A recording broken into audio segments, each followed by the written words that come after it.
Good morning সবাইকে। আমরা এখন রয়েছি গোপালপুর বিচে। গোপালপুর বিচে একটা মোস্ট ভিউইং পয়েন্ট হচ্ছে তারাতারিণী মন্দির। তো আমরা এখন সেখানেই যাচ্ছি। আর এই ভিডিওটা ডেডিকেটেড এই কারণে, মানে শুধু গোপালপুর বিচের মধ্যে টোটালি ভিডিওর মধ্যে দিচ্ছি না এই কারণে, এই মন্দিরটা এতটাই সুন্দর যে সারাদিন প্রায় অলমোস্ট লেগে যায় ঘুরতে। তো আমি সবাইকে বলবো, যারাই গোপালপুর বিচে প্ল্যান করো তারা অবশ্যই এই মন্দিরটা ঘুরে এসো। গোপালপুর বিচ থেকে 40 কিলোমিটার দূরে, খুব বেশি দূরেও না। যারা লোকালভাবে যাবে তাদের জন্য অটো, বাস এগুলো পাওয়া যায়। লোকাল যে কাউকে বা যে কোনো হোটেলে তোমরা থাকো না কেন, সেই হোটেলওয়ালাকে জিজ্ঞাসা করবে যে তারাতারিণী মন্দির কীভাবে যাবো, ওরাই বলে দেবে যে এখান থেকে গেলে এইভাবে বাস ধরলেই তোমরা যেতে পারবে।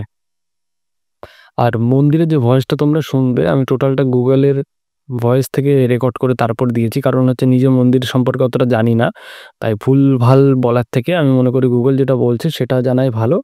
তবে আমি শুধু এইটাই জানতে পেরেছি যে তারাতারিণী এরা দুজন যমুক বোন ছিল। তো সেই বোনরা হচ্ছে মায়ের শক্তিপীঠ যেটাকে বলে, সেটার জন্য সাধনা করেছিল এখানে। আর এটা প্রচুর প্রাচীন মন্দির, এবং মন্দিরের দেয়ালে দেখতে পারবে যে প্রচুর সুন্দর সুন্দর কাজ আছে। অনেক দেবী দেবতার কি বলে ওটাকে, অনেক দেবী দেবতা হচ্ছে পাথরে আপনাদের খনন করে করা রয়েছে। পাথরের কারুকার্য আমরা বাংলা ভাষায়, চলিত ভাষায় যেটাকে বলি, সেটা বেশ সুন্দর। মন্দিরে যাওয়ার জন্য এটা হচ্ছে মন্দিরের মেন গেট। আর এর একটুকুনি আগে, মোটামুটি 500 মিটার মতন হবে, 500 মিটার মতন আগে রয়েছে রোপে করে যাওয়ার জায়গা। রোপের ভাড়া আপ ডাউনে 65 টাকা। আর কিছু লোক আছে, যেমন আমার বন্ধু, রোপে যদি এত ভয় পায় সেটা ধারণার বাইরে। যাও, দাঁড়িয়ে গেছে বাড়া। ইন্টু কি হবে ভাই? যাবে যাবে এখানে শুধু আমার টাইম দিতে ছবি তোলার জন্য। বাপু দাঁড়িয়ে গেছে তো। ওদো এই জিনিসটাই তো আমি ভয় পাই। হ্যাঁ এ ভাই, এ ভাই কি হবে ভাই? দাদার ফোন নাম্বার নিয়ে আসা হয়েছে।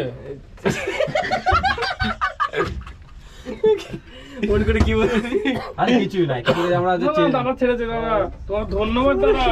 ছবি তোলাচ্ছা। এই বাপু এরকম ভাবে ব্যাগ গেরে মারলি হয়ে গেল, কিন্তু সাইজ জানো তো? এমনি লোড জিনিস চলে এসেছি।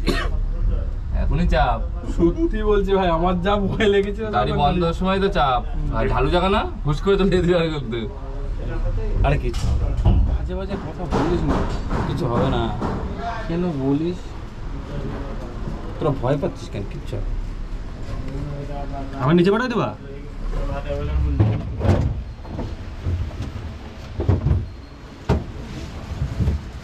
আচ্ছা আচ্ছা, চলো ভাই চলো। ব্যাপারটা বুঝলি ভাই? উপর থেকে আসলি তারপর নিচে পাঠাবে। উপর থেকে যদি কেউ না আসে নিচে পাঠাবে না আমাদের। ভয় লেগে এই মাল দাঁত খিচাচ্ছে বাড়া। ওই দাঁড়িয়ে গেছে। মুতেও দেখছে বাড়া। দাঁড়িয়ে গেছে। আর মন্দিরে গেলে আরেকটা জিনিস, ফোন, মানি ব্যাগ এগুলো হাতে বাইরে না নিয়েই ভালো, কারণ হচ্ছে বাদর আছে প্রচণ্ড পরিমাণে, বাদর হইতে সাবধান। আর বাদরের মুখগুলো কিন্তু লাল। মন্দিরের উপরে উঠলে যে ভিউ পয়েন্টগুলো আছে, ভিউ পয়েন্ট থেকে একটা জিনিস দেখতে বেশ ভালো লাগে, সেটা হচ্ছে নিচের যে আশেপাশে গ্রামগুলো রয়েছে, দেখলে মনে হয় সে ঝুলনে যেমন আমরা ছোটোবেলায় খেলনাগুলো সাজাতাম সেরকমই ছোটো ছোটো গ্রামের মতন সাজানো রয়েছে। আর মন্দিরে কিন্তু অনেকেই পুজো দেয়, পুজোর সামগ্রী নিচেও পাওয়া যায়, উপরেও পাওয়া যায়।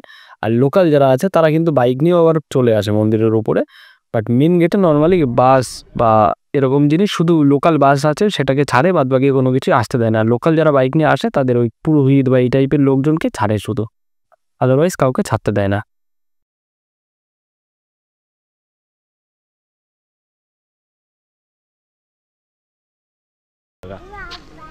সত্যিই সুন্দর জায়গা।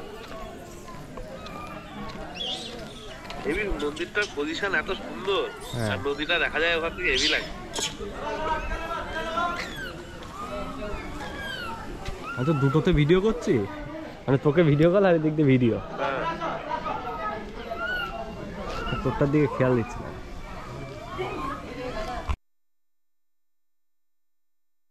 তারাতারিণী মন্দির ভারতের উড়িষ্যার একটি বিশিষ্ট হিন্দু মন্দির। শক্তির প্রকাশ বলে বিবেচিত যমজ দেবী তারা এবং তারিণীকে উৎসর্গ করা হয়েছে। এটি উল্লেখযোগ্য ধর্মীয় গুরুত্ব রাখে এবং এটি ভারতের প্রাচীনতম তীর্থস্থানগুলির মধ্যে একটি বলে মনে করা হয়। মন্দিরের ইতিহাস কিংবদন্তি এবং পৌরাণিক কাহিনীর সাথে জড়িত, কিছু বিবরণের উৎস প্রাচীন যুগের সাথে এবং রাজা ইন্দ্রদ্যুম্নের আবিষ্কারের সাথে যুক্ত। এটি একটি শক্তিপীঠ বলেও বিশ্বাস করা হয়। এটি এমন একটি স্থান যেখানে সুদর্শন চক্র দ্বারা কাটার পর সতীর দেহের অঙ্গগুলি পড়েছিল। এখানে এর ইতিহাসের আরও বিশদ চেহারা রয়েছে। কিংবদন্তি এবং মিথ। 1. প্রাচীনকাল। সাইটটি মালওয়ার রাজা ইন্দ্রদ্যুম্ন দেবী এবং অবস্থান আবিষ্কারের কিংবদন্তির সাথে যুক্ত। 2. মন্দিরের উৎপত্তি। মন্দিরের উৎপত্তি খ্রিস্টীয় 8ম শতাব্দীতে পাওয়া যায়, যদিও নির্মাণের সঠিক তারিখ অজানা। 3. মন্দির নির্মাণ। মন্দিরটি পূর্ব গঙ্গা রাজবংশের রাজা অনঙ্গভীম তৃতীয় দ্বারা 11 শতকে খ্রিস্টাব্দে নির্মিত হয়েছিল বলে মনে করা হয়। 4. সংস্কার। 19 শতকে পুরীর গজপতি রাজাদের পৃষ্ঠপোষকতায় উল্লেখযোগ্য সংস্কার করা হয়েছিল। এবং 5. শক্তিপীঠ। মন্দিরটিকে একটি শক্তিপীঠ হিসাবে বিবেচনা করা হয়, যেখানে শিবের সহধর্মিণী সতীর স্তন পতিত হয়েছিল বলে কথিত আছে।